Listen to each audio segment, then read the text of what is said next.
Hi, I'm Sam Ekoff here from Acoustic and Digital Piano Buyer magazine, and I'm here today to show you the new Vivo series of digital pianos from Italian manufacturer Dexibel. The Vivo series is their home line, packaging some of the technology that we've already seen in some of their Vivo series instruments, stage pianos, combo organs, other things like that. So I'm going to walk you through it today. There's a lot to show, so I want to dive right in. First of all, the Vivo series is packaged with a nice stand. It has a nice Euro design to it and features this slow close key cover. It's kind of nice in the fact that you can't accidentally slam it. It's MDF, and then it has this nice curved metal edge. I discovered that books stand up very, very nicely on it. Sheet music doesn't fare quite as well because of the curved edge, but putting a book behind it solve that problem really, really easily.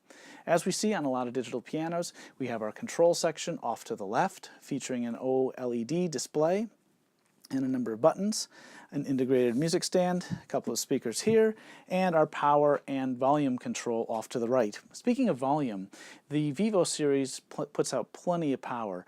I find that most of the time I don't even have the volume level halfway up, and it's as loud as I would possibly want it for home and practice use. The H1 series features 2 speakers. Step up to the H3 series and you get a pair of drivers in addition to those speakers. And when you step up to the H7 series, you also add a subwoofer and a beefier amplifier for even more volume. All of the H series of Vivo pianos feature 2 independent headphone jacks on the front, just under the front right-hand corner. They also feature an audio input jack, so you can connect something like your phone or other music device. And they feature a pair of USB jacks, one of which you can use to connect a flash drive with additional sounds, and another one of which serves as a USB connector for things like iPads and computers. We'll talk more about that later. They also feature a pair of 1/4-inch audio jacks, which are outputs, on the back underside of the instrument. And the underside might be a sort of unusual choice for a location for jacks. However, understand that it allows you to completely back the instrument up against a wall and save space in your home. All the sound you're hearing on today's video review are actually taken directly from the audio jacks in the back, so that you're not relying on the camera microphone, which we all know can be of rather dubious quality, to hear the sounds. And speaking of the sounds that Dexibel has included here are really, really outstanding. There's a really nice selection of piano sounds and a good selection of other instrument sounds too. Before I go ahead and show you some of the sounds, I want to talk a little bit about the technology that Dexibel has packaged into these pianos to make them sound so great. These pianos use a combination of 2 different sound generation methods. The first method is sampling, and this is a very common method that we see in lots of digital pianos. Essentially what happens is they go and find some really excellent, beautiful instruments and record every single note of that instrument. When you play your keys on your Dexibel Vivo series piano, it actually plays back the recording. And there are lots of different drawbacks and advantages to this system. The big advantage is that it's a lifelike sound. It's not trying to be synthesized. You're actually getting the sound of that awesome piano. But what sometimes manufacturers do is they cut corners on the way they create these samples, because more samples takes up more memory. Having to include more memory in an instrument increases the cost of that instrument. So some tricks that manufacturers sometimes use is to, instead of allow the sample, the recording, to fade out on its own, they will get through the first little bit of the recording and then they'll cause it to loop and then artificially cause the volume to decay. And there's a problem with this. The problem is that the harmonics on a piano note, when you play them, aren't frozen in time. They change. And so causing one section to loop, even a very small section, will cause those harmonics to appear to be frozen, and the sound becomes very dead and it's not lifelike anymore. Dexibel have really worked hard to solve that problem by using very, very long samples compared to what some of their competitors have done. The samples on the lowest notes, where that harmonic shift becomes most apparent, are up to 15 seconds long. So if I were to play some low notes here, you will hear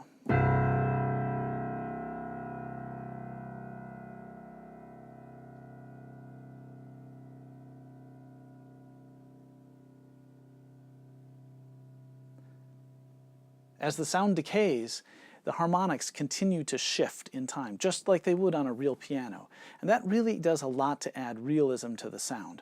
When you think about it, it's rare that you end up holding a single note for 15 seconds, and so most of the time you won't even encounter that loop point in the sample, and so you get that full, wonderful acoustic sound. Another way that manufacturers sometimes cheat and try to save and conserve sample memory is by recording only one piano and then digitally manipulating that piano sound. But Dexibel have not done this. What they did is they went out and recorded multiple different pianos so that when you go to play their grand piano sound, you have the sound of an acoustic piano. When you get their romantic piano, you're hearing the sound of a Pleyel piano. When it's the tack piano, you are hearing the sound of a real piano with a real mandolin rail in it, or tacks pushed into the hammers to get that official sound, so that they're not trying to digitally manipulate things to save on sample RAM that way. And again, it's one more thing that just really helps to provide a high quality sound. The other area where Dexibel has raised the bar is the quality of the recordings they've made. Typically in digital pianos, you see sounds that are recorded at 16-bit 44.1 kilohertz, which is the specification of audio. It's how many times per second audio is sampled, 44,100 times, and the resolution of those samples. And 16-bit 44.1 is the sample resolution that we find on commercially released CDs. So it's good quality. But Dexibel have gone one level farther with this, and they have recorded at 48 kilohertz and 24-bit. So that's the same level of quality that we see in DVD audio. So it's significantly better. Whether or not you're going to be able to hear that difference in a home environment, I'm not sure. It all depends on your ear. But I really like the fact that Dexibel has really gone to lengths to achieve the highest possible level of quality. Now, as we said a moment ago, using sampling technology is great for realism, but it can also have some drawbacks. If you stop and think about it, one of the things that gives an acoustic piano its distinctive sound is when I'm holding down one key, or two keys, and then I go to play a lower note, I'm going to get some sympathetic vibrations of the strings from the first two keys I'm holding down introduced by playing the lower notes. And if we're trying to simulate this with sampling, it becomes a very, very challenging thing to do, because each one of the keys on the piano could have multiple frequencies that are introduced in terms of sympathetic vibration. And they could happen at multiple volume levels, and they could happen from multiple different keys. And then trying to come up with some software which would not only make recordings of all this, but then also to switch to all those recordings in real time is a daunting task. So Dexibel have solved this problem in a different way, and that's through using a synthesis technique called physical modeling. Physical modeling makes a mathematical model of something like a vibrating string or a drum head, of course in this case a vibrating string, and then it will add that to the sampled sounds which are already here.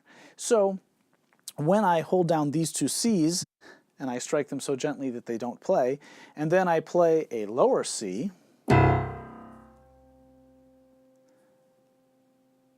if you listen very carefully, you can hear that the two C's that I was holding silently are ringing sympathetically, just as they would on an acoustic piano. Pretty cool stuff. I haven't ever seen a digital piano that does that before. So this is a really important thing when we're playing, because those sympathetic vibrations really kind of change the way the piano and the instrument sounds as we play. Dexibel have also gone to lengths to recreate different mechanical noises that acoustic pianos produce, including the damper pedal sound, the sound of the dampers swishing in and out of the strings, key noises, and things like that. We'll get all into that a little bit later, because all of that is customizable. It's really, really cool. So in the next clip, I'm going to take a little time to walk you through some of the great sounds in this instrument.